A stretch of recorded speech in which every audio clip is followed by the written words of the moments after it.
오늘은 21장까지 하기를 원합니다. 도필성은 뭐냐면 도필성은 지금 신약으로 말하면은 죽을 죄인인 우리에게 우리를 살 길을 주신 예수 그리스도를 의미한다고 합니다. 도피성. 이 당시에는 법이 없었죠.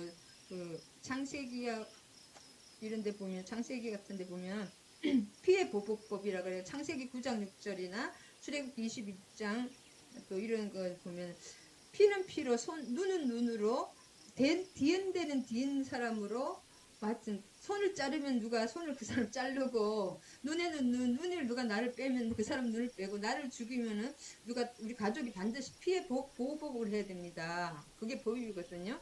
그러니까 누가 한 명을 죽이면은 실수로 죽였을 때 일부러 죽였을 때는 당연히 죽는데 실수로 죽였을 과실치사가 있을 수가 있잖아요. 자기도 모르게 어떻게 뭐가 잘못돼서 사람이 죽을 수가 있습니다. 그럴 때는 한 명이 죽으면 계속 끝없는 복수, 또 그걸 꼭 복수를 해야 되거든요. 보복을. 그래서 그 법적으로 또 보복을 해야 되기 때문에 그런 그 악의 악순환을, 피해 악순환을 막는 하나님의 지혜십니다. 그래서 이 공동체 같은 그 이스라엘 백성끼리 계속 누가 죽이면 또 이 사람의 가족이 또 죽여야 될 끝도 없는 그런 악순환을 막고, 그래서 도필성을 한마디로 요약하면 그 하나님의 율법의 권위, 하나님의 공의의 하나님을 만족시키면서 또 사랑의 하나님, 인간 생명의 존엄성을 이렇게 만족시키는, 그래서 하나님의 그 공의의 측면과 하나님의 은혜의 측면을 동시에 만족시키는 그런 제도입니다. 그것이 예수 그리스도의 십자가입니다. 하나님의 공의가 있기 때문에 사랑이라고 해서 무작정 다 용서가 아니라 꼭 예수님이 그 값을 치러 십자가의 형벌을 치러야만 그것이 또 하나님의 공의에 만족이 되고 또 우리를 위해서 피 흘리시는 그것이 사랑과 공의가 이루어지는 곳이 십자가입니다. 그래서 그 도필성은 예수 그리스도의 신약에 십자가와 예수 그리스도를 상징한다고 합니다. 그래서 도피라는 것은 우리가 피난처, 안식처, 구원은 하나님에 있다 그런 뜻이거든요. 하나님의 주권주의. 하나님이 결국은 우리가 힘이 아무것도 없지만 죽을 죄인을 하나님이 살려주시는 일입니다. 우리가 또 우리 죄를 지어야지 하는 것이 아니라 죄인의 후손으로 태어났기 때문에 아담의 또 원죄를 가지고 영이 죽은 채로 태어났기 때문에 예수 그리스도의 보혈을 믿어야지 그 믿음의 통로를 통해서 성령님이 우리의 죄가 예수님의 보혈로 사해집니다. 성령님이 오시고 성령으로 인쳐주시기 때문에 그것을 상징합니다. 도피성은 구약 신약에서 예수 그리스도와 십자가. 그래서 참 율법도 참 무섭습니다. 그래서 여기 창세기 9장 6절을 한번 찾아보겠습니다. 이 함무라비 법전에서 그것도 그렇잖아요. 함무라비 법전 그 이전에 건지 모르겠지만 우리 이게 시간들을 다시 한번 봐야겠지만 사람을 죽이면 반드시 또 죽여야 되고 눈에 똑같이 되갚는 법입니다. 6절에 보면 내가 반드시 너희의 피 곧 너희의 생명을 피로 차 짐승이면 짐 사람이면 사람으로 형제면 형제로 하여튼 똑같은 것으로 보복하고 똑같은 것으로 갚아주. 특별히 피를 흘리면 피를 또 흘려야 되고 죽이면 죽여야 되는 그런 법입니다. 구약에. 그래서 그 법이 지금 살아있기 때문에 그 법대로 해야 되는데 6절에 보면 다른 사람의 피를 흘리면 그 사람의 피도 반드시 흘릴 것이니 이니 하나님이 자기 형상대로 사람을 지으셨습니다. 누가 나를 이렇게 피를 흘리면 나도 그 사람 그만큼 또 피를 흘려야 되는 거예요. 팔을 누가 자르면은 다른 사람 팔을 잘라야 됩니다. 특별히 사람이 죽으면은 누가 가족 중에서 그 사람을 또 죽여야 됩니다. 그럼 얼마나 끔찍합니까? 신약에서 예수님이 다시 십자가 지시는 것 때문에 이것이 다 멸해지는 것이 결국은 도피성은 예수님을 상징한다. 또 신명기 19장 1절에 보겠습니다.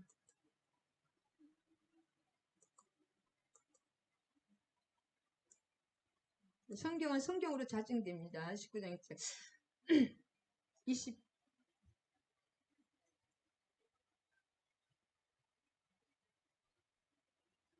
19장 11절 이거 찾았네요.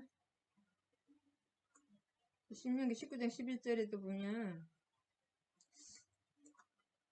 그러나 만일 어떤 사람이 이제 이거 저기 모세의 율법이죠. 만일 어떤 사람이 그의 이웃을 미워하여 엎드려 그를 기다리다가 일어나 상처를 입혀 죽게 하고 한 이 성읍으로 도망하면 10절 하나님께서 내게 기업으로 주신 땅에서 무고한 죄를 피를 흘리지 말라. 이같이 하면 그의 피가 내게로 돌아가지 아니하리라. 무죄한 죄를 피를 흘리지 말라. 피를 안 흘리면 피가 안 돌아오는 거지. 그럼 피가를 흘리면 피가 내가 다른 사람의 피를 흘리고 다른 사람을 죽이면 그 죽임이 나에게 온다는 역설입니다. 그런데 이제 이웃을 근데 일부러 이렇게 다 의도적으로 죽이면 그 사람이 도피성에 피했더라도 나중에 재판을 해서 죽이게 됩니다. 근데 그 실수로 죽인 사람만 이것이 해당됩니다. 민수기 35장에도 나옵니다. 이 도피성은 요거만 좀 찾아보고 빨리 끝내겠습니다.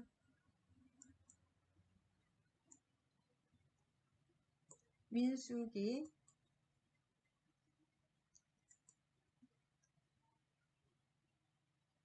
35장입니다.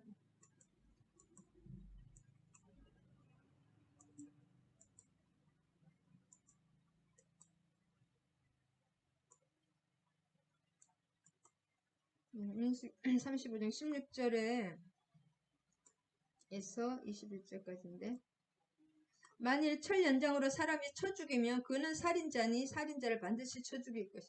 누가 이제 쇠로 이렇게 누굴 죽였으면 반드시 죽여야 되는 거예요. 목숨은 목숨으로 갚아야 됩니다.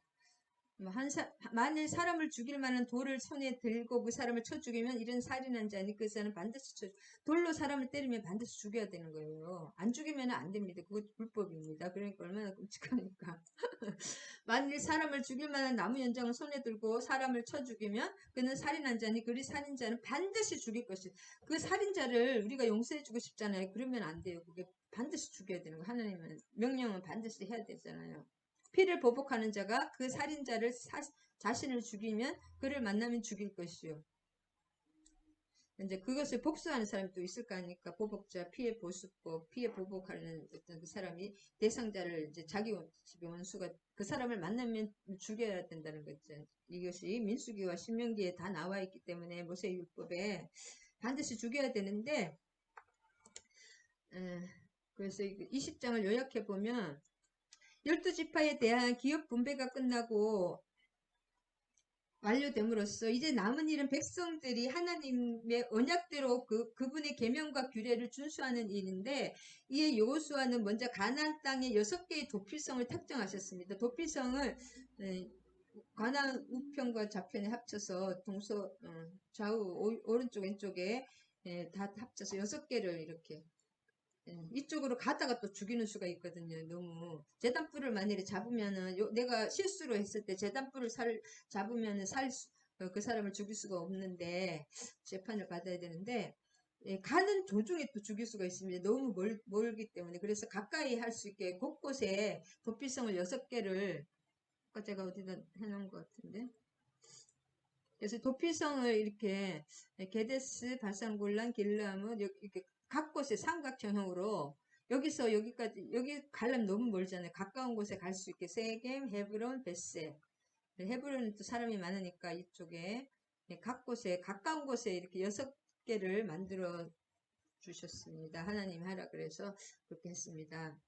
그래서 하나님이 모세에 주셨던 그 명령을 이행한 것입니다. 아까 민수기와 신명기에 모세가 한 말 그대로 다 여호수아가 그냥 하는 것이 아니라 그 율법대로 하나님의 명령대로 해주는 것입니다. 그래서 이 도피성 이름이 게데스는 의롭다. 하나님의 그 예수님의 성품을 다 나타내. 그 다음에 바산골란 망령 길르암 무슨 가장 높다 뭐 세겜 어깨 하나님의 어깨 위에서 우리가 He raised my on my shoulder 그런 노래 있잖아요. Raise me up인가? 거기도 하나님의 어깨 위에서 우리가 있다는 노래잖아요. 교제하다. 벳셀 하나님의 요새 보물 그런 뜻이거든요. 이것은 다 예수님의 또 어떤 성품을 뜻합니다.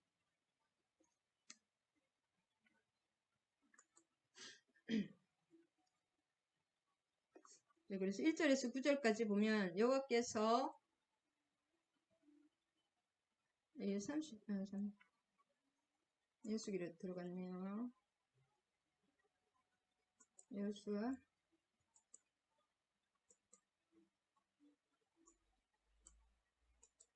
20장에 1절에서 9절까지는 실수로 사람을 죽인 자는 일단 도피성으로 피할 수가 있고 그는 먼저 도피성 성문 앞에서 사건의 경위를 말해야 됩니다. 아무나 들어갈 수 있는 게 아니고 그 장로들의 허락을 받아야 됩니다.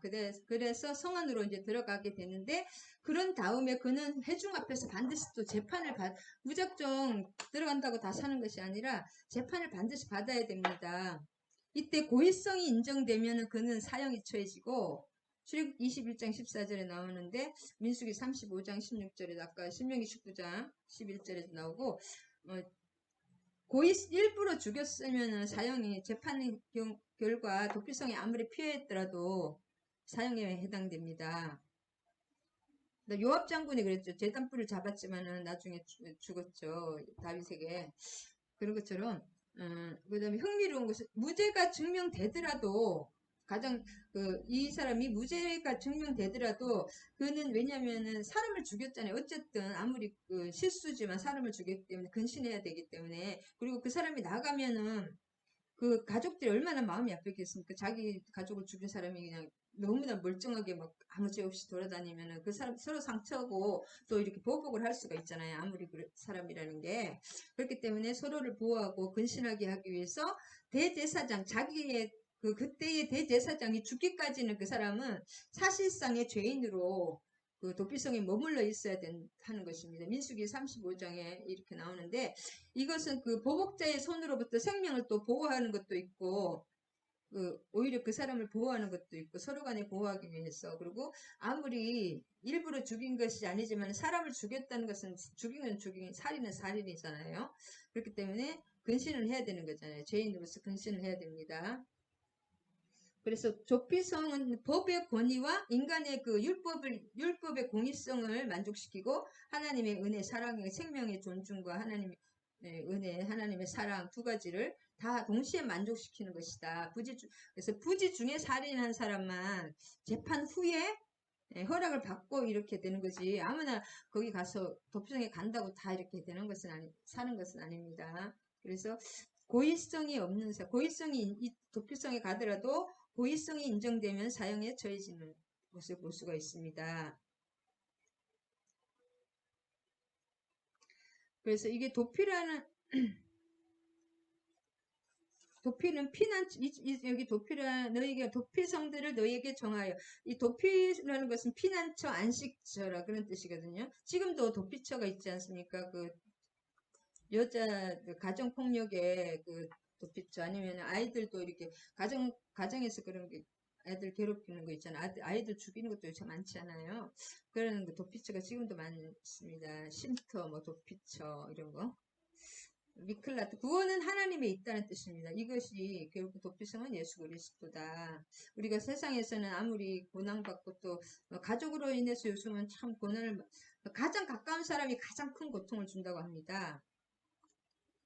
그래서 완전히 딴 사람들은 나에게 고난을 못 주잖아요. 나하고 관련 있는 사람이 어떻게 나에게 미국에 있는 사람이 나를 뭐 괴롭히겠습니까?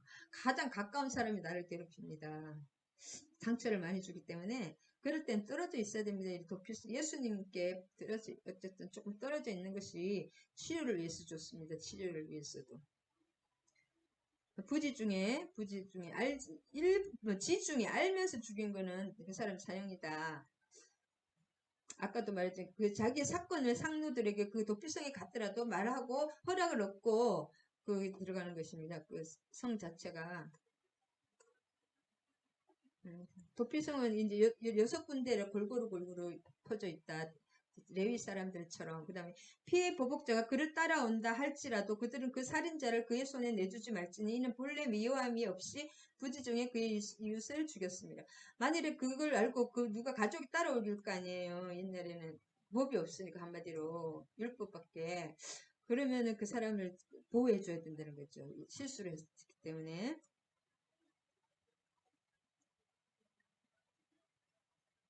그래서 도피성은 이제 한마디로 짧게 요약을 하면 도피성은 몇 장 안 됩니다. 한 9장까지 9절밖에 없겠고 아까 설명을 다 했지만 신학적인 그 의미를 보면은 도피성은 구속자적인 의미를 지니는데 도피성은 영어로 쓰는 건지 지금 모르겠네요. 과실치사를 피해 보복자의 손으로 보호한다. 그 다음에 과실치사가 자가 근신하게 아무리 그래도 사람을 일부러 안 죽여도 사람을 죽였기 때문에 근신하고 억류합니다. 그 사람을 가둬놓는 거죠. 감옥처럼. 그 다음에 세 번째는 예수 그리스도로 말미암은 구원을 상징합니다. 그러면 이 사람들은 그 도피성에서 그냥 놀고 먹느냐 그게 아니라 예수님께 계속 그 회개하면서 예배를 정확하게 드려야지 그 사람이 회복되지 그 가만히 있으면 안 됩니다. 계속 예수님, 지금은 예수님을 찾아야 되는 거고, 그 당시에는 제사를 지내고, 제사장하고 같이 있으니까 항상 제사를 지내겠죠, 옆에서. 그런 의미가 있습니다. 그래서 하나님께서는 죄인인 우리에게 십자가의 조필성을 마련해 주심으로써 죄의 결과인 영원한 사망이, 우리는 죄의 결과는 사망이잖아요. 사망에서 예수 그리스도로 인해 생명으로 옮겨졌습니다. 그래서 그 사망으로부터 구원을 얻게 하시는 것이고 죄인인 인간에게는 십자가의 도피성을 마련해 주심으로써 죄의 결과인 영원한 사망으로부터 우리는 구원받습니다. 예수를 믿으면서 그래서 도피성이기 때문에 죄인인 인간에게는 구원의 일을 완전한 의가 필요합니다. 하나님은 의로운 사람이 천국은 의와 희락과 화평이죠. 의가 있어야 가는데 예수 그리스도가 우리의 의입니다. 사람은 다 죄인이라는 말 있잖아요. 의인이 없으니 한 사람도 없다. 네, 누구도 완전한 의에 이룰 수 없으나 예수님께서 이와 같은 의를 다 이루셨습니다. 죄가 없으신 분이 피를 흘리고 다 물과 피를 다 쏟으시고 창에 찔리시고 온갖 저런 거 당할 것 머리에 가시간 저주를 받으시고 다 당하셨죠. 그래서 인간의 죄의 결과인 영원한 죽음으로부터 구원받을 수 있는 곳은 오직 한 곳뿐이라고 봅니다. 세상에 그 길은 오직 도피성 대신 예수 그리스도의 십자가 뿐입니다. 그래서 우리가 자랑할 것은 사도 바울처럼 십자가와 예수 그리스도밖에 자랑할 게 없어요. 솔직하게 말하면 그 외에 뭐가 그렇게 중요합니까? 하나님이 십자가 예비하신 그 메시아 예수께서 우리를 십자가 지시고 부활 피 흘리시고 우리의 모든 죄를 씻으시고 부활하신 그게밖에 없는 거예요. 말씀의 그 핵심은 이제 자세한 것은 하나님의 자세한 성품을 알기 위해서 우리가 성경을 공부하는 거죠. 디테일하게 하나님을 아는 지식을 쌓아가는 만큼 우리가 아는 만큼 더 가까이 할 수가 있습니다. 아는 만큼 사랑할 수가 있습니다. 그래서 배우는 겁니다.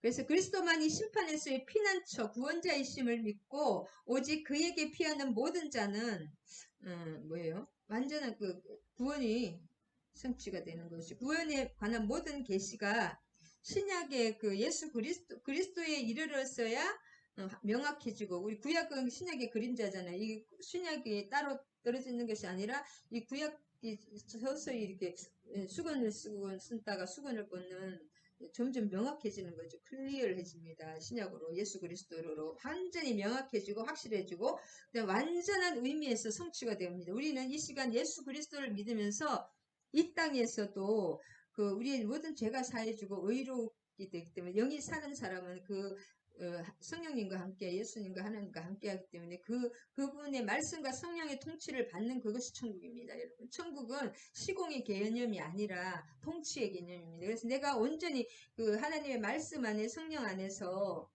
좀 넘어지고 자빠지는 것이 있습니다. 우리가 죄와 연약이 있다는 것은 하나님이 이미 그걸 때문에 예수님을 보내주셨기 때문에 우리가 죄인인데 예수님의 보혈로 인해서 믿음으로 깨끗해졌고 믿음으로 예수님의 의라는 것을 알면서 그분의 말씀과 통치 안에 나의 모든 것을 부정하고 그 방향을 완전히 삶의 방향을 바꿀 때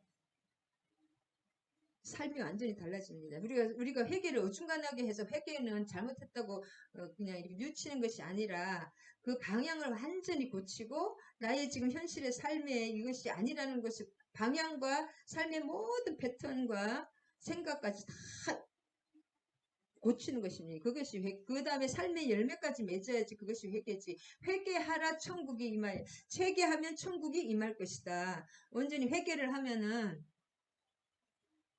할렐루야, 김명경님 감사합니다. 회개하면 천국이 임합니다. 저도 진짜 오늘 은혜 받고 더 이렇게 믿음이 연약한 거 회개를 하면서 우리의 삶의 어떤 진짜 그 돌파구가 마련돼야 됩니다. 그것이 말씀과 기도로 이루어지는 것입니다. 말씀과 성령이 우리를 통치할 때 그것이 천국입니다. 이 땅에 하나님의 나라, 예수님이 전하신 것은 다 그 천국 메시지밖에 없습니다.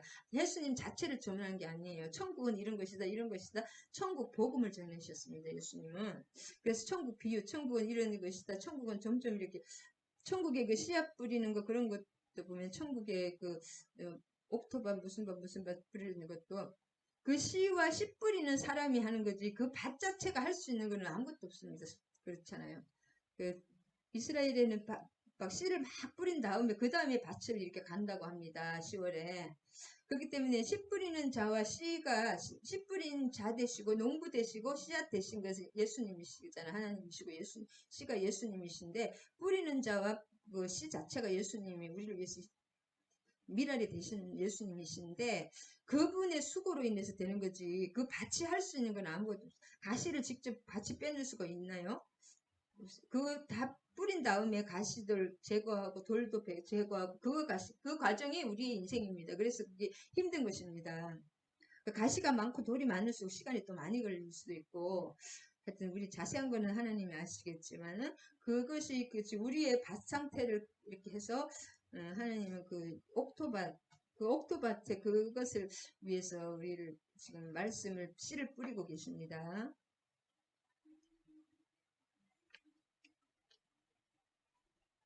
그래서 구속의 발전적 성장.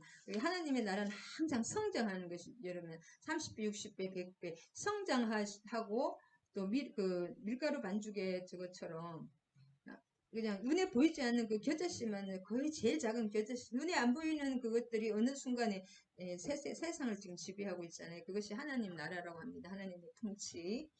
그리고 AD, BC 그 예수님을 상징하는 히스토리. Before Christ, Anno Domini, 예수님 후, 이후와 예수님 전으로 우리 역사를 그렇게 AD와 BC로 나누잖아요. 그래서 역사는 하나님이 주관하신다. 그 다음에 이제 27장, 여기 도피성은 예수님을 상징하고, 그렇게 넘어가겠습니다. 27장까지, 21장, 레위 사람의 성읍에 대해서 나누겠습니다. 할렐루야, 우리 김현경님 너무 반갑습니다. 자, 21장은 뭐냐면, 이거 지워야 되겠네요. 잘 안 보이네, 이거가. 방해가 되네. 21장은 요약해보면, 이제 레위인의 성읍을 레위인들에게 나누는 과정인데, 레위인들은 특별히 구별된 자로서 모든 지파가 하나님을 섬길 수 있도록 봉사하는 그 직무를 부여받았습니다. 그래서 여호수아는 12지파에게서 할당받은 그 48개, 12지파니까 평균적으로 4지파, 지금 4개 성읍을, 그러니까 12 곱하기 4는 48개의 성읍을 레위인들에게 주어서 그들을 전국에서 흩어져 살게 했습니다. 흩어져서 봉사할 수 있게. 이 역시 하나님이 모세에게 주신 명령, 민수기 35장 1절을 이행한 것입니다. 한번 보겠습니다. 민수기 35장. 여기 있네. 여기 찾아놨네요. 할렐루야. 민수기 35장 1절에서 8절. 여호와께서 여리고 맞은편에 요단강 모압 평지에서 모세에게 말씀하실 때 이스라엘 자손에게 명령하여 그들이 받은 기업에서 레위인들에게 거주할 성읍들을 주게 하고 너희는 또 그 성읍들을 두르고 있는 초장을 레위인에게 주어서 성읍은 그들의 거처가 되게 하고 초장은 그들의 가축과 짐승들을 돌볼 곳이 되게 할 것이라. 너희가 이렇게 레위인을 이렇게 주라고 나와 레위 있습니다. 그래서 레위와 아까 레위와 누구예요? 그 앞에 우리 20장에 시몬 레위와 시몬은 그 살인하는 기계라고 하나님이 하면서 흩어져 살게 했거든요. 레위와 시몬은 그래서 시몬은 어떻게 흩어졌냐면 다 하나님의 말씀의 성취입니다. 시므온은 너무나 연약해졌잖아요. 모압 평지에서 음란한 일을 했잖아요. 모압 평지에서 요단 건너기 전에. 그래서 그 가장 그 음란의 중심에 있었기 때문에 그 인구가 반으로 줄었고 이제 진짜 그냥 너무나 연약한 지파가 돼버린 거예요. 인구가 반이 그 모압에서 다 죽고 연약해져서 자기들끼리는 살기가 좀 힘들은지 그러든지 하여튼 또 땅도 좁고 했는데 이 유다 지파 안에다가 넣어줘서 자연스럽게 유다에서 이렇게 흡수가 되게 그렇게 됐습니다. 유다와 베냐민 남유다가 돼버리잖아요. 나중에 조금 있다 솔로몬 이후에 르호보암 때. 그렇기 때문에 하나님이 다 작정하신 겁니다. 이 시므온이 그래도 유다로 그세 지파가 되잖아요. 원래는 유다 한 지파 할 뻔했는데 하나님이 시므온까지 이렇게 유다 지파가 끝까지 남잖아요. 북이스라엘이 240년 전에 먼저 망하고 남유다를 통해서 다윗의 그 자손들이 지금 예수 그리스도까지 와야 되기 때문에 남유다를 경고케 한 또 그런 뜻도 있고 하나님이 시므온과 뭐예요? 레위가 세겜 사람들을 다 사륙을 했잖아요. 그래서 시몬과 레위는 흩어져 산다고 했잖아요. 그래서 시몬은 여기 흩어져서 그냥 흐지부지 유다로 흡수가 돼버렸고 레위 지파는 가장 좀 그러니까 레위 지파가 착해서 그런 것이 아니라 하나님의 선택입니다. 우리가 뭐 막 주의 종이 훌륭해서 그런 게 아니라 그분을 하나님이 선택했기 때문에 그런 거예요. 그 사람이 더 착해서 훌륭해서 그런 것도 아니에요. 하나님이 적당하다고 생각한 건 있겠지만 그래서 레위 지파는 그 하나님의 뜻대로 시몬은 이쪽으로 흡수되고 레위 지파는 이 12지파의 그 네 성읍씩 평균적으로 48개의 성읍에 쭉 나누어서 살게 됩니다. 그것도 하나님의 뜻이다. 지금 지나고 나면은 그것이 또 얼마나 중요한지 알 수가 있습니다. 그래서 21장을 요약해보면, 아까 요약했죠, 자. 21장을 요약했고, 그래서 21장 다시 한번 보겠습니다.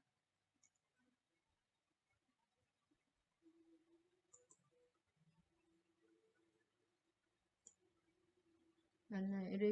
여호수아 21장 맞습니다. 레위 사람들 제사장 엘라살과 눈의 아들 여호수아와 이스라엘 자손과 지파 족장 그 당시에 이제 아직도 여호수아가 살아 생전있고 제사장 엘라살과 지도자들이 족장의 지도자들이 이렇게 분배를 하는 것입니다. 모세의 말씀대로.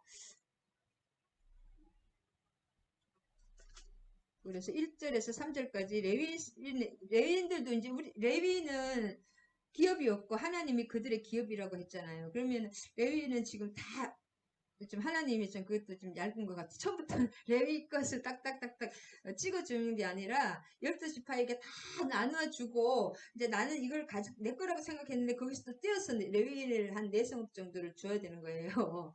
줬다 뺏는 거죠 하나님은. 근데 하나님은 이렇게 자원해서 주는 것을 좋아하십니다.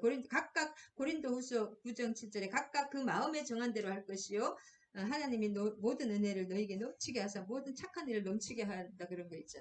지금 그래서 기독교의 나라 독일에는 이런 이제 세금을 아예 원천 징수를 하기 때문에 그 목사님들이 월급을 나라에서 줍니다. 그리고 내가 월급을 내기 싫어도 세금에서 다 미리 원천 징수를 하기 때문에 나라에서 그 11조 다 떼가는 거예요. 세금으로. 그 다음에 목사님들에게 먹고 살기 힘들지 않게 그냥 월급으로 쫙 공무원들처럼 다 줍니다. 근데 그게 좋은가요? 싫은가요?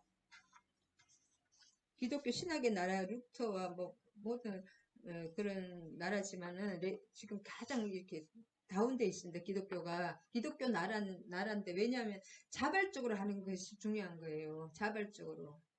지금 우리나라는 자발적으로 하잖아요. 그래도 그래도 조금 그래도 명맥이 남아 있는 이유가 이런 자발적인 것 강제로 한다고 또 신앙이 더 좋은 건 아닌 것 같아요. 목사님들은 변할지 몰라도. 그리고 신자들도 독일 신자들이 그렇게 믿음이 없대요. 왜냐하면 내 세금 어차피 떼가지고 그냥 목사들 다 월급 준다고 생각해서 그런지 자원하는 마음이 없으니 믿음도 없고 목사님들도 가만히 있어도 월급이 나오니까 교회가 부흥이 안 됩니다. 독일 교회들이 굉장히 안 좋다고 합니다. 그러니까 너무 배고프지 않은 거, 그러니까 고난이 없는 게 좋은 것이 아닙니다. 자발적으로 이렇게 하는 것이 좋은 것입니다. 우리나라처럼. 1절에 레위 사람들도 명령을 따라 레위 사람에게 이제 다 줘야죠. 레위 사람들도 먹고 살아야 되라고 했잖아요. 하나님이. 그래서 이스라엘 자손이 이제 순응해서 우리 자손을 우리에게 주라 하니까 이제 그 말씀이 계시니까 당연히 줘야 되는데, 그 다음에 4절에서 42절까지는 레위 사람이 분배받은 성읍수와 이름입니다. 그 다음에 43절에서 45절 가나안과 관련된 하나님의 약속이 모두 성취되었음을 선포하는 내용인데, 자, 레위 지파 중에서 자, 그핫 자손이 있잖아요.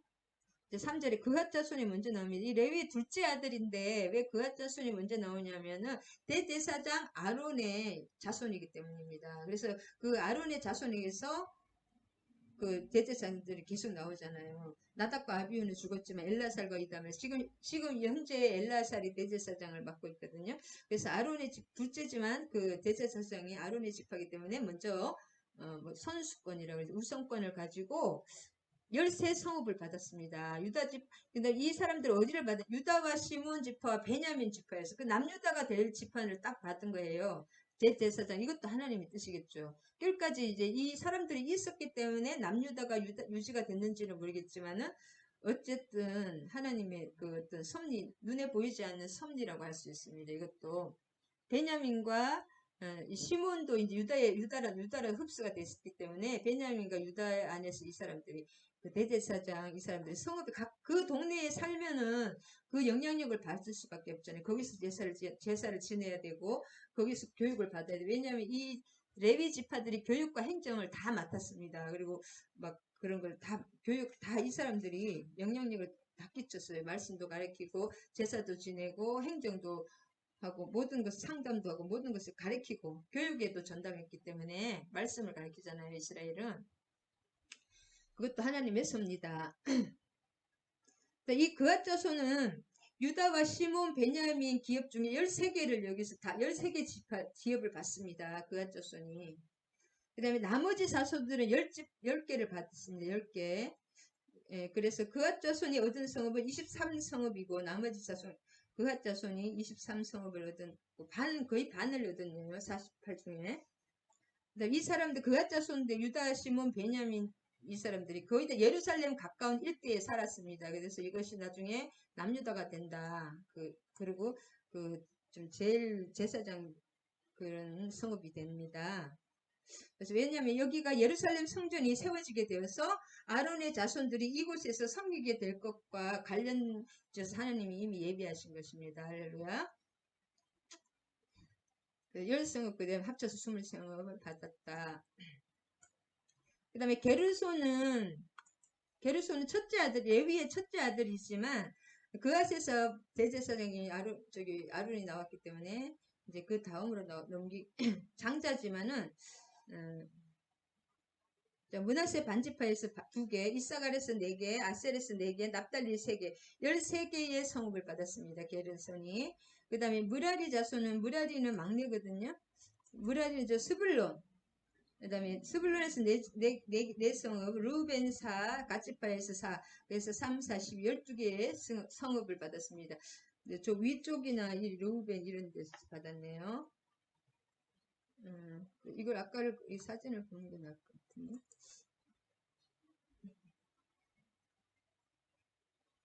네, 무라리는 이 스불론 지파 여기 있거든요. 스불론, 그 다음에 루벤,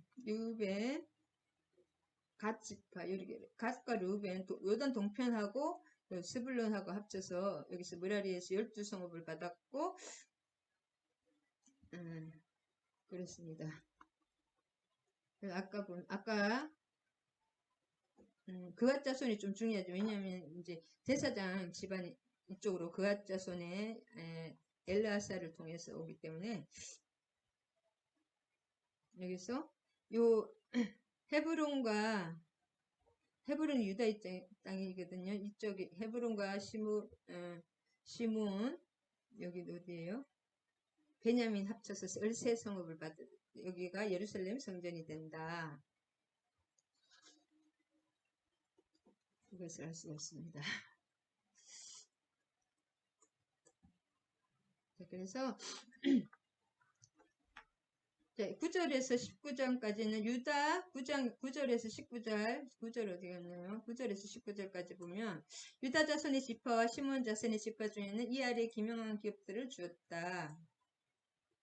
그 다음에 레위 자손 중 그앗 자손들에 속한 아론이 첫 번째로 아론의 자손이 아무래도 첫째로 제비 뽑혔으므로 근데 제비 뽑은 거와 하나님의 그것은 너무나 정확하게 일치가 되는 거예요. 보면 그다음에 아낙의 아버지 아르바의 성읍 유다 산자 기랏 아르바 곧 헤브론과 그 주위의 목초지를 그들에게 주었고 그래서 참 이 유다 지파가 훌륭한 게 이 헤브론 산지가 어떤 거예요. 갈렙이 45년간 기다려서 진짜 그렇게 그 산지를 내게 주소서 하면서 그 아낙 자손 아낙의 아버지가 아르바거든요. 그리고 그 아낙의 셋의 달매 아히만 다 쫓아내고 그냥 자기 딸과 그 온니엘 사위까지 조카까지 다 해서 이렇게 차지한 헤브론과 그 땅을 딱 뽑혔는데 바로 주는 거예요. 그래서 므낫세 지파나 이런 지파는 자기 땅 더 달라고 그랬는데 여기서는 그렇게 진짜 45년간 자기가 기다렸던 그 땅이고 가장 중요한 아브라함의 그 역사적 땅이잖아요. 아브라함과 그 지상들이 다 묻혔던 땅이고 모리아 산에 그 이삭을 바쳤던 그 산 바쳤려고 했던 그 산이고 하여튼 그 자기가 45년의 절치부섬에서 그 맞은 땅을 바로 레위 지파에게 주는 것입니다. 그래서 참 유다 지파는 이 갈렙부터 너무나 훌륭한 거예요. 예수님의 성품을 닮았죠. 그래서 참 이게 참 보통 사람은 다른 지파는 달라고 그냥 칼부림 났을 건데 바로바로 그래도 그 주는 거. 그래서 유다 지파가 이제 그 다윗의 왕통을 이어받는 것입니다.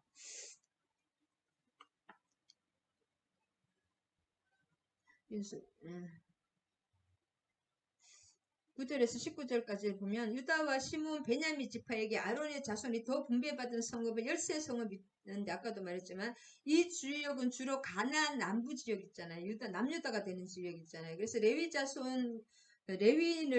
자손이라고 이렇게 하는데 제사장직을 잠장하기 때문에 어떤 기능이나 그런 신분과 연결되기보다 지파나 그 계보가 중요하잖아요. 그거에 강조를 하는 것입니다. 레위 자손. 그 다음 2장 11절에 이것도 아까 말씀드렸죠. 그래서 이게 기랏 아르바가 헤브론의 옛 이름은 기랏 아르바인데 왜냐 아르바가 그 거인이라는 뜻이거든요. 아낙의 아버지 이름이 또 아르바였는데 기랏 아르바 갈렙이 기업으로 받은 성읍 아까도 말씀 제사장들과 레위인들은 각 지파에게서 도시를 할당 받았지만 다른 지파 주민들과 함께 살았습니다. 그래서 쭉 이게 레위 지파가 쭉 온데 흩어져 살면서 그들의 행정과 제사와 그 모든 교육을 담당했기 때문에 그 빛과 소금의 역할을 한 거죠. 하나님의 그런 것들을 전달할 수가 있잖아요. 말씀을 가르치고 매일 교육을 하니까 그것이 하나님의 뜻이었다. 그리고 레위 지파가 흩어져 살게 된 시몬과 흩어져 살게 된다는 것은 창세기와 모세의 또 예언이었다. 야곱과 모세의 예언의 성취이다. 그 다음에 13절에 보면 림나가 있습니다. 림나. 제사장 아론의 자손에게 준 것은 살인자의 도피성, 헤브론과 그 목초지요. 또 림나와 그 목초지다. 블레셋 지역에 인접하여 있는 그 변방의 도시인데 림나가 후에 이 성읍들은 유다를 배반합니다. 림나가 왕하 22장 19절에 보면 그래 왕하 8장 22절에 그다음에 19장 8절에 보면 왕하에서 유다를 배반하는데 이 11절을 되풀이하면서 설명하는 것입니다. 그러면서 헤브론이 도피성이라는 사실을 다시 한번 강조하고 있습니다. 그래서 헤브론은 뭐예요? 그 45년 동안 그 아낙 자손의 그 200만의 그 헤브론이 200만의 이스라엘 사람들을 진짜 이렇게 막 온 이스라엘이 그냥 울고불고 많은 사람을 죽음에 이르게 하고 벌벌 떨게 만든 그 헤브론 땅이지 않습니까? 그 헤브론 땅이 이게 어떻게 되냐면 그게 그 갈렙이 또 45년 동안 그렇게 하나님이 약속해서 받은 그 연로한 나이에 그냥 진짜 그렇게 45년 동안 기다려서 그 정치한 땅인데 그 땅이 뭐냐면 이게 도피성이에요. 결국 예수 그리스도에게 주는 거예요. 그 땅이 예수 그리스도입니다. 할렐루야. 그래서 이 땅을 레위 자손에게 뽑혔는데 흔쾌히 유다 지파 갈렙이 레위에게 줬는데 그게 나중에 도피성이라는 것을 다시 한번 강조하는 거예요. 11장과 13장.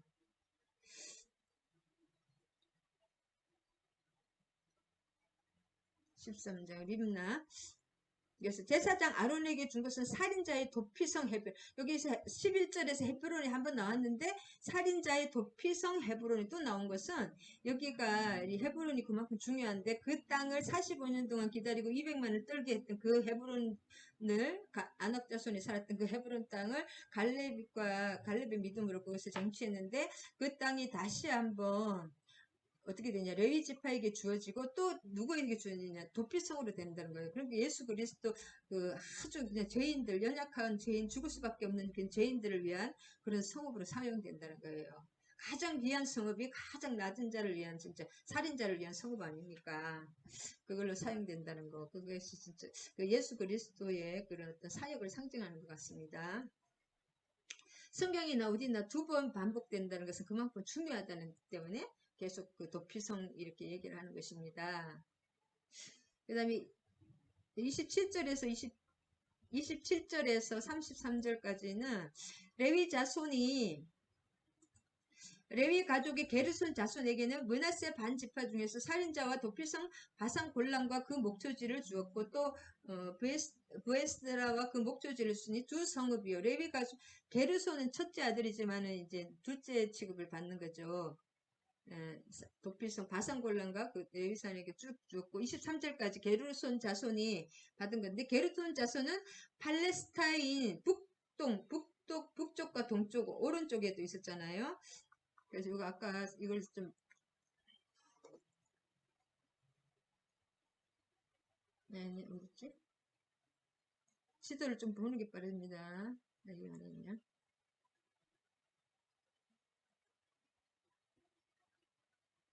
아까 지도가 어디 갔나요? 여기 있나?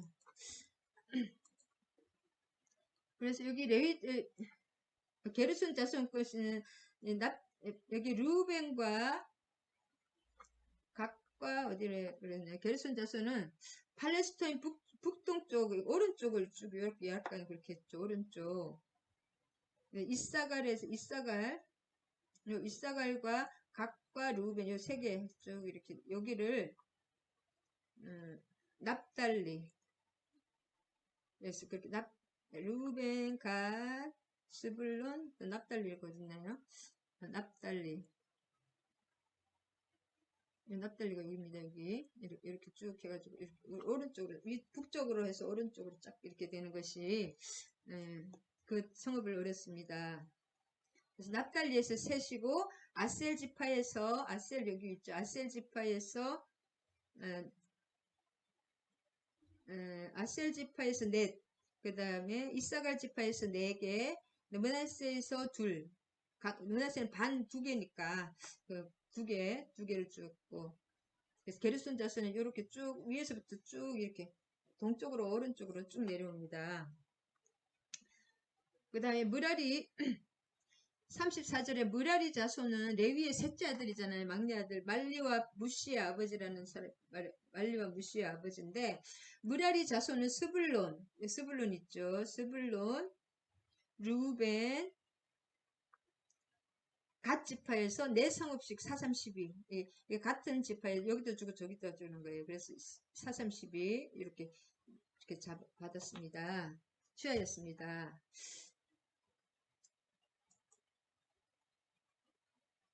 그래서 너무나 그래서 결국은 이것은 뭐냐 24집 이제 마지막에 제일 중요한 게 뭐냐면 여기서 결국 다 이게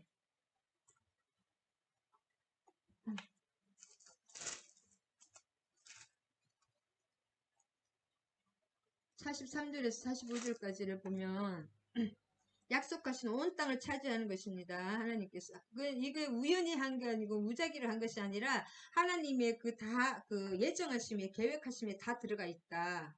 창세기와 민수기와 신명기에 그대로 다 있었잖아요. 이런 것이 우연히 뽑았지만은, 우연히 뽑은 게 아니고 뽑기로 뽑았지만은 하나님이 말씀하신 그대로 또 야곱의 예언과 또 모세의 예언의 말씀 그대로 성취가 됐잖아요. 어떻게 뭐 누구는 어디 살아라, 누구는 흩어져라, 레위와 므낫세는 흩어져 살 것이다. 그렇게 다 이렇게 그 말씀이 그대로 이루어지는 것을 볼 수가 있습니다. 그래서 여호와께서 이스라엘의 조상들에게 맹세하사 주리라 하신 온 땅을 이와 같이 이스라엘 자손에게 다 주셨으므로 그들이 그것을 차지하여 거기에 거주하였으니 이제 모든 그 기업 분배도 끝나고 그 다음에 도피성 분배도 끝나고 레위 지파의 그 성읍 분배도 다 끝났습니다. 그래서 여호와께서 이스라엘에게 다 그대로 그 모세에게 말씀하신 그대로 다 이루어졌죠. 여호수아와 엘르아살과 백성들이. 그러면 어떻게 됩니까? 그들에게 여호와께서 그들의 주위에 안식을 주셨으되 조상들에게 맹세하신 대로 하셨으므로 그들의 모든 원수들 중에 그들과 맞선 자가 하나도 없었으니 이는 여호와께서 그들의 모든 원수들을 그들의 손에 넘겨주셨습니다. 그러니까 바깥에서 그 막 이렇게 가나안 족속들이 침범을 하고 그럼 골치 아프잖아요. 그런 거는 다 일단은 완전히 처리는 아니지만 거의 대부분 처리를 했다. 그리고 있어도 좀 눌러놓고 종로를 타고 그랬거든요. 가나안 주민들이.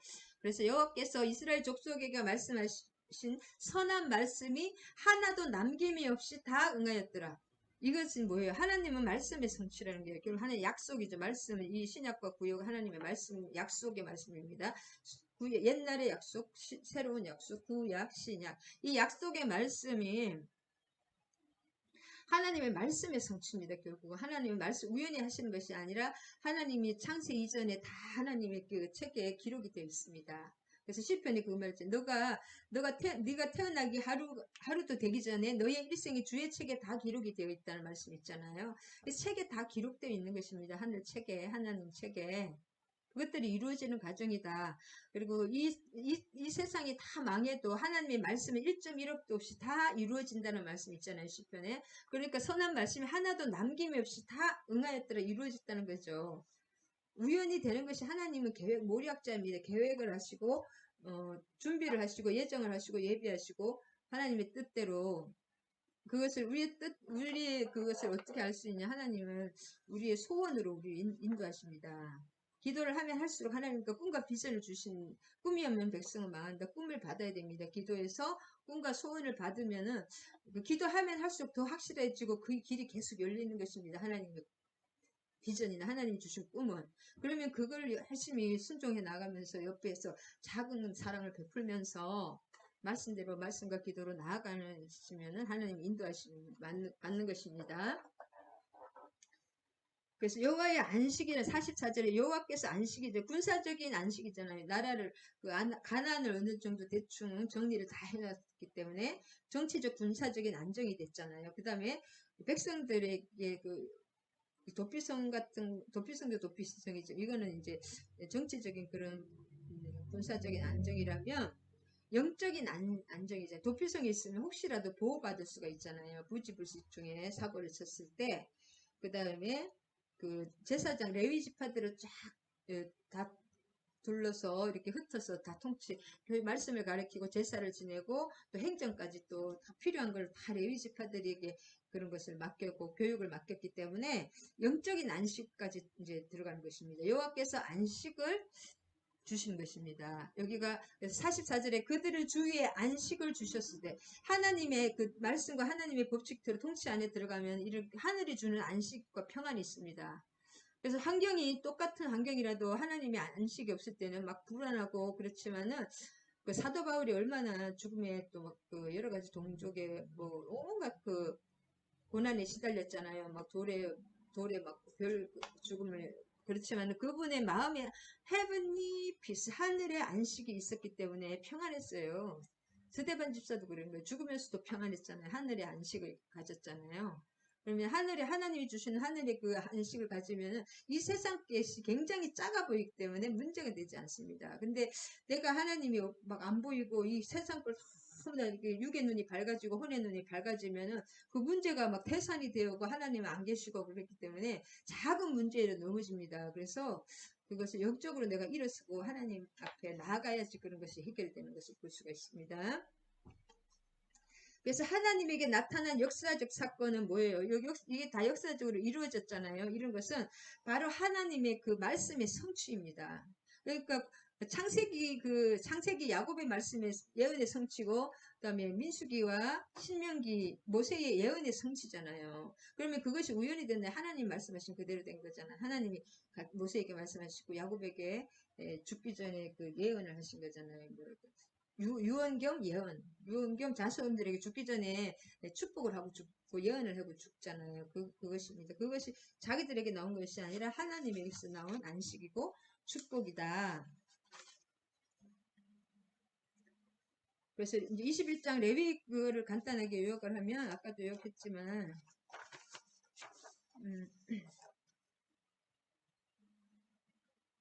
도피성이 이제 아까 도피성의 이중적인 목적 그거 예수 그리스도를 상징한다고 그랬잖아요.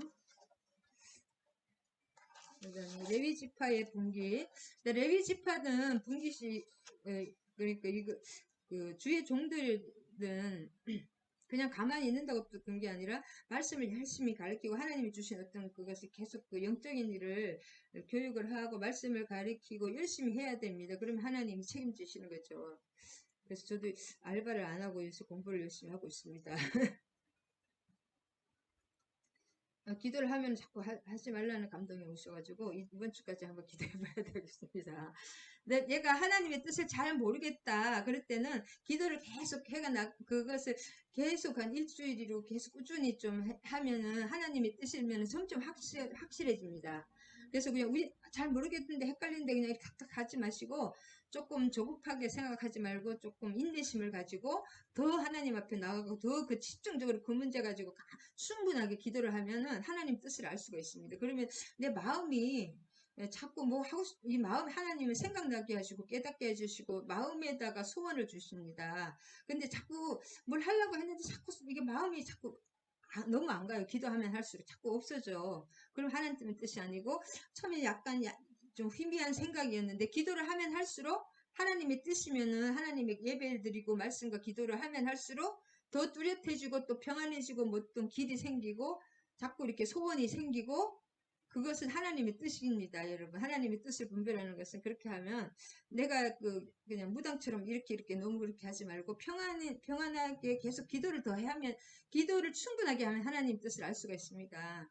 길어도 일주일, 더 길면 한 달, 꾸준히 기도를 하면 할 수가 있습니다. 더 빨리 알고 싶으면 금식이라도 하면서 다 세상 거 끊고 그 집중적으로 그 문제에 대해서 기도에 들어가면은 알 수가 있습니다.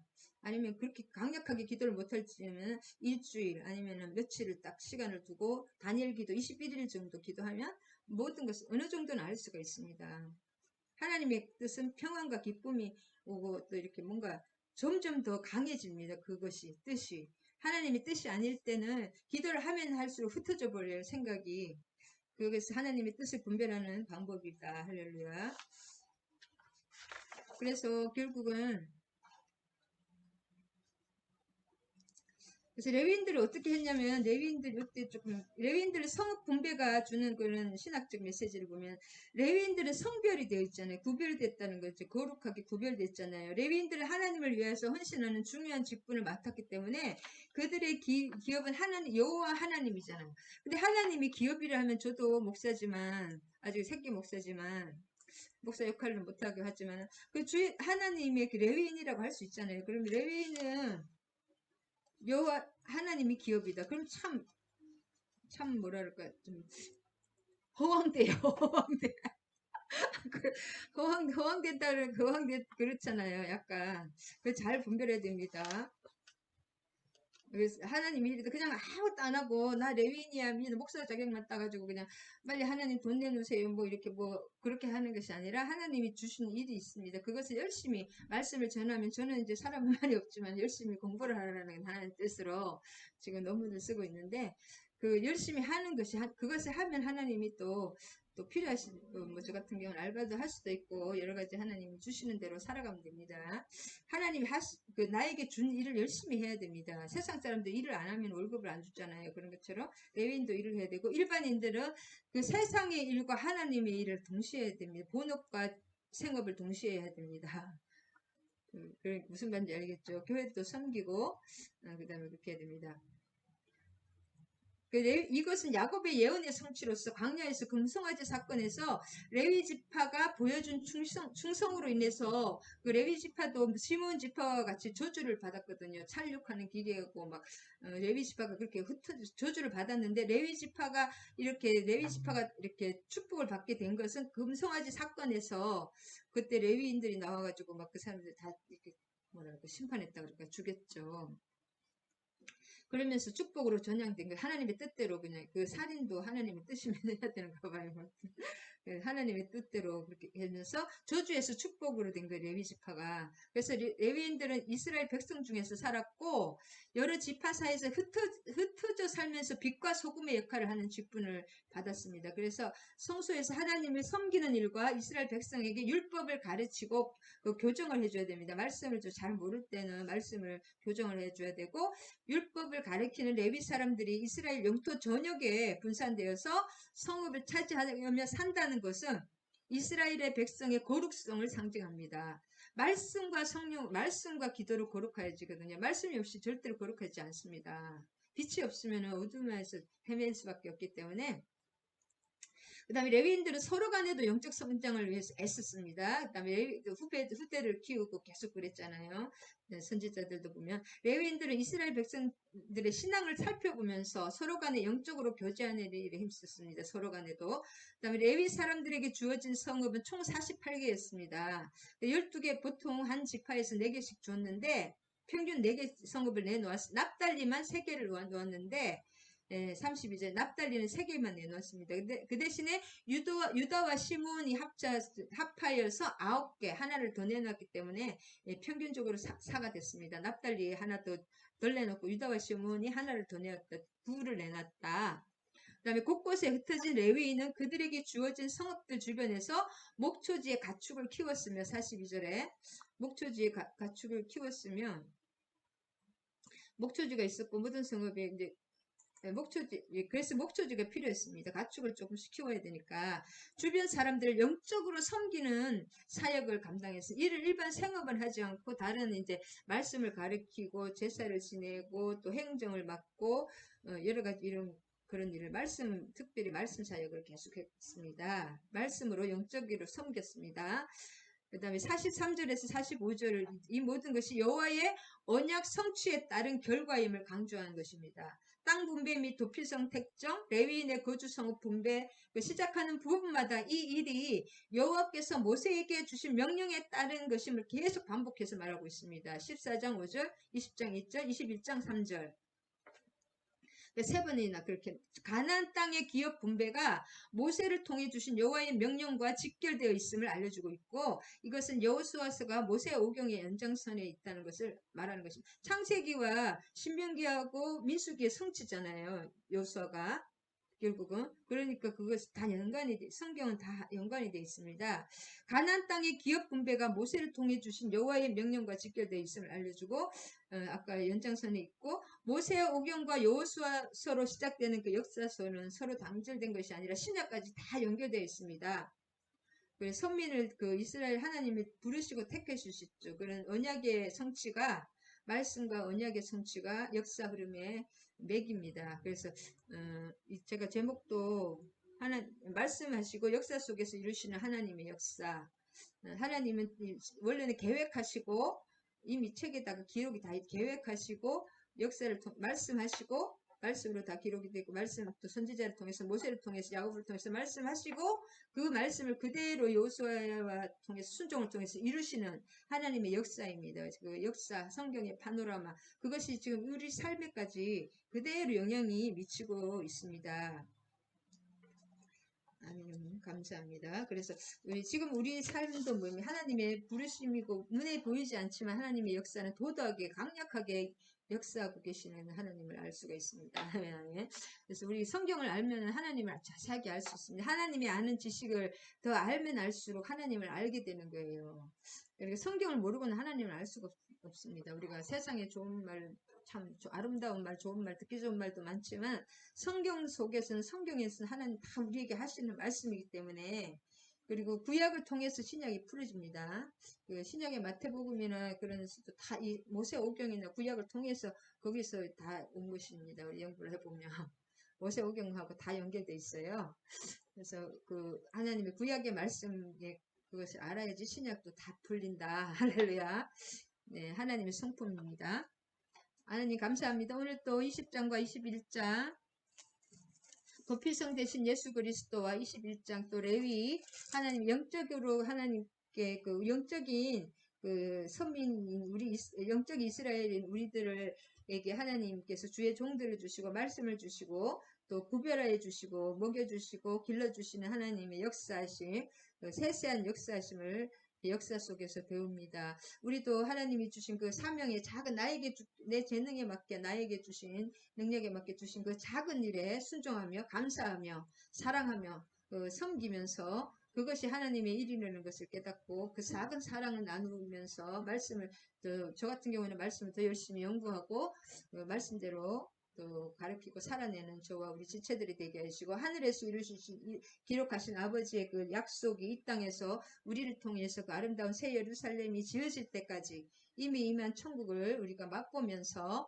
영적 전쟁을 하면서 승리하며 나아가는 저와 우리 지체들이 되게 하여 주시고 말씀의 실제가 우리 삶에서 삶의 정황에서 이루어지게 하여 주실 주님을 찬양합니다. 모든 말씀 우리 주 예수 그리스도 이름 받들어 감사드리며 기도드립니다. 할렐루야 아멘 아멘. 좀 역사의 하나님이시니까 너무 어렵진 않으실 것 같아요. 할렐루야. 주기도문과 축도하심으로 예배 마치겠습니다. 하늘에 계신 우리 아버지여 이름이 거룩히 여김을 받으시오며 나라가 임하시오며 뜻이 하늘에서 이루어진 것 같이 땅에서도 이루어지이다. 오늘 우리에게 일용할 양식을 주시옵고 우리가 우리에게 죄 지은 자를 사하여 준 것 같이 우리 죄를 사하여 주시옵고 우리를 시험에 들게 하지 마시옵고 다만 악에서 구하시옵소서. 나라와 권세와 영광이 아버지께 영원히 있사옵나이다. 아멘 아멘. 축도하심으로 예배 마치겠습니다. 이제는 우리 주 예수 그리스도의 한량없는 은혜와 하나님 아버지의 극진하신 사랑과 성령의 감화교통 사랑의 강력한 역사하심과 함께하신 모든 우리 지체들과 그들의 가정의 사역에 우리 정소희 목사와 가정의 그들의 사역에 이 나라의 이민족이 이제로부터 영원히 함께하실 것을 축원하옵나이다. 아멘 아멘 할렐루야. 기도해서 축복받으시기 바랍니다. 하나님의 예배하심을 다 누리시기 바랍니다. 사랑하고 축복합니다.